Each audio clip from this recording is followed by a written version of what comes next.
It's really amazing not only how much all of this boils down to saying to Russia, you're not allowed to be in our special club, no matter what you have going on politically, you're just not allowed. How much of this as well, though, when it comes to both Ukraine and Germany, but Western Europe in general, saying to these countries, you are not allowed to purchase Russian gas. You know, Germany, no. We made Russia give up on their political system in empowering people like Putin in the first place.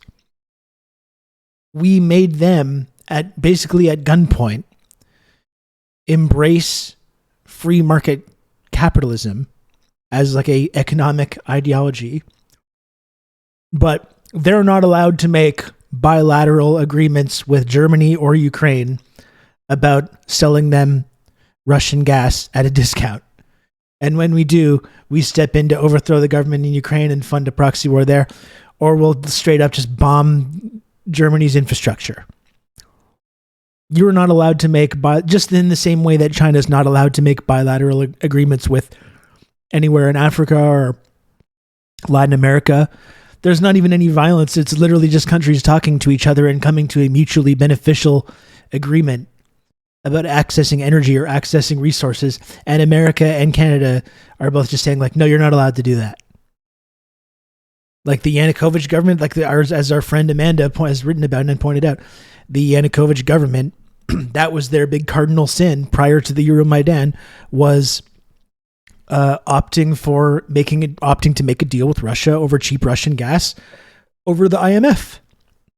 The aid package that the IMF was offering, that obviously included them making all these economic sacrifices as well. Russia offered them a better deal.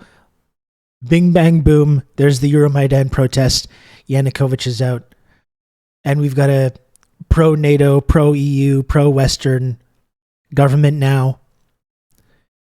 And now we're funding a proxy war in the eastern regions as well, pumping arms in.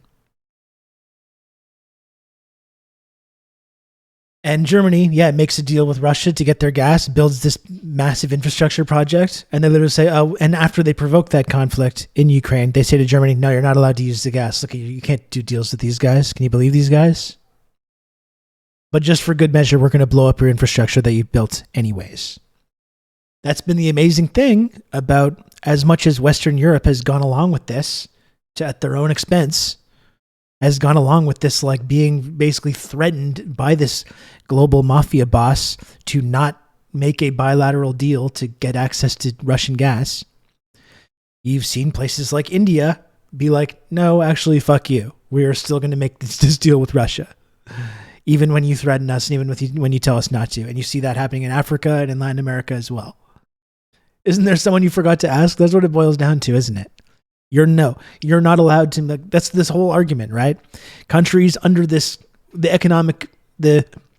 unipolar US-led hegemonic imperialist system, these countries are not allowed to make bilateral agreements with one another. Whether you're talking about the Belt and Road Initiative, whether you're talking about Russia making deals with Ukraine or other countries in Western Europe about gas, you're just not allowed. You're just not allowed to do it. And if you do make these kind of bilateral deals, America gets very upset. And they target you with sanctions. They fund proxy wars.